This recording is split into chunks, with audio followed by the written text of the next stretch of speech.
श्रीनगर के हरवान इलाके में सोमवार को सुरक्षा बलों को आतंक के खिलाफ एक और बड़ी सफलता मिली। ऑपरेशन महादेव के तहत एक संयुक्त मुठभेड़ में 3 आतंकियों को ढेर कर दिया गया, जबकि 2 और आतंकियों के घायल होने की खबर है। सेना, सीआरपीएफ और जम्मू कश्मीर पुलिस की इस कार्रवाई को पहलगाम हमले के बदले की एक कड़ी के रूप में देखा जा रहा है, जिसने पूरे देश को हिला दिया था। यह ऑपरेशन दाक्षीगाम के घने जंगलों और मुल्नार क्षेत्र में अंजाम दिया गया, जिसे आतंकियों के छिपने का सुरक्षित ठिकाना माना जाता है।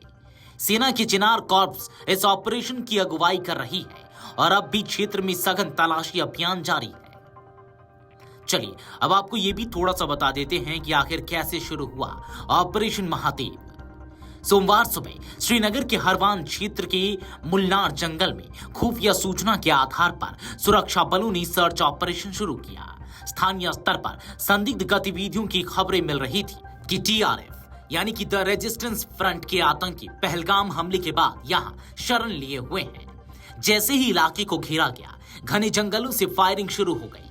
जवाबी कार्रवाई में सेना और सीआरपीएफ की टुकड़ियों ने मोर्चा संभाला और करीब 4 घंटे की मुठभेड़ में 3 आतंकियों को मार गिराया गया। सेना के प्रवक्ता के अनुसार मारे गए आतंकी लंबे समय से सक्रिय और वांछित थे। इनकी पहचान और आतंकी संगठन से जुड़ाव की पुष्टि की जा रही है। सुरक्षा एजेंसियों को शक है कि यह वही आतंकी समूह है जिसने 22 अप्रैल को 22 रन वैली पहलगाम में 26 लोगों की हत्या की थी।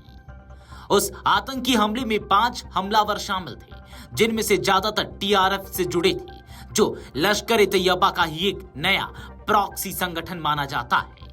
और ऐसा माना जा रहा है कि ये जो 3 आतंकी मारे गए हैं, ये उसी टीआरएफ से जुड़े हो सकते हैं। आपको बता दें कि पहलगाम हमले के शिकार हिंदू समुदाय के पर्यटक थे, जिनके नाम पूछकर उन्हें गोलियों से छलनी किया गया।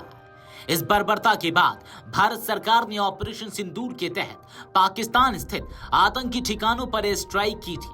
अब श्रीनगर के हरवान क्षेत्र में चलाया गया यह ऑपरेशन उसी सिलसिले की अगली कड़ी मानी जा रही है। जिस इलाके में यह मुठभेड़ हुई वह लिडवास, हरवान, दाक्षीगाम बेल्ट है, जो त्राल जैसे आतंक प्रभावित इलाकों से पहाड़ी रास्तों के जरिए जुड़ता है। यह इलाका टीआरएफ के गुप्त ठिकानों के लिए कुख्यात रहा है। जनवरी में भी इसी क्षेत्र में टीआरएफ के एक बड़े ठिकाने को ध्वस्त किया गया था। सुरक्षा एजेंसियों का मानना है कि इस इलाके की भौगोलिक बनावट और घने जंगल आतंकियों को छिपने का मौका देते हैं। इसी कारण अब भी ऑपरेशन जारी है, क्योंकि संभावना है कि अन्य आतंकी भी आसपास के इलाकों में छिपे हो सकते हैं।